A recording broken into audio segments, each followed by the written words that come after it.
Siyempre, ang mga Kalingap reactors din natin, no? Pasupport na rin po ng kanilang YouTube channel. Hello po, please support React PH. Sa pong Kalingap na sugid na taga-subaybay. Please support po ninyo.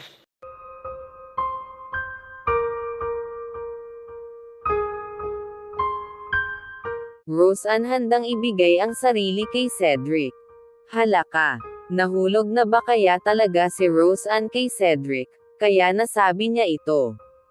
Grabe to. Malalaman nyo po dito ang lahat. Magandang mapagpalang araw o gabi po sa inyong lahat.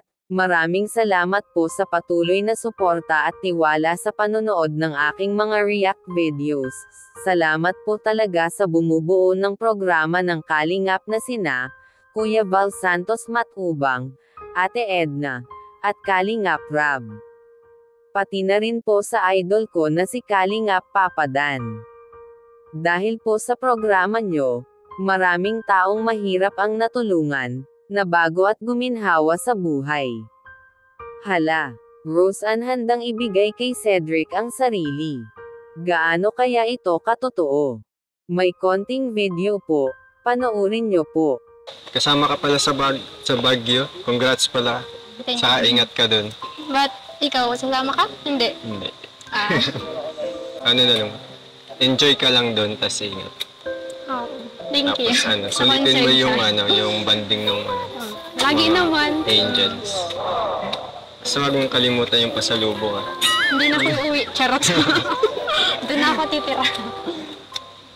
Ano nga bang pasalubong? Ako, chocolate.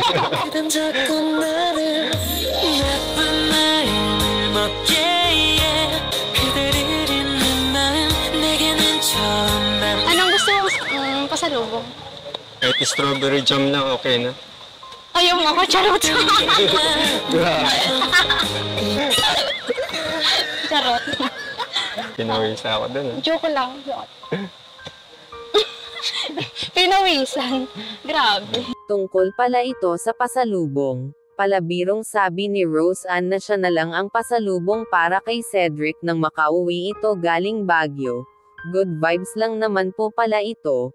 Pero malay po natin kung may naramdaman nga sila sa isa't isa, sila lang po ang makakasagot lahat na iyan. May love team po kasi na natuloy sa totoong ibigan. Grabe po talaga sila. May chemistry po talaga.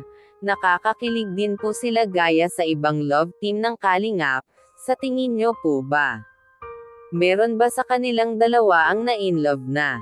At di na love team ang pagtingin? E-comment nyo lang po opinion nyo. Iba-iba naman po tayo ng nakikita. Dito muna lang po tayo. Sana po ay mag-subscribe kayo para ma-notify kayo sa panibagong react video na mai-upload ko. Ingat po kayo palagi. And God bless po sa lahat.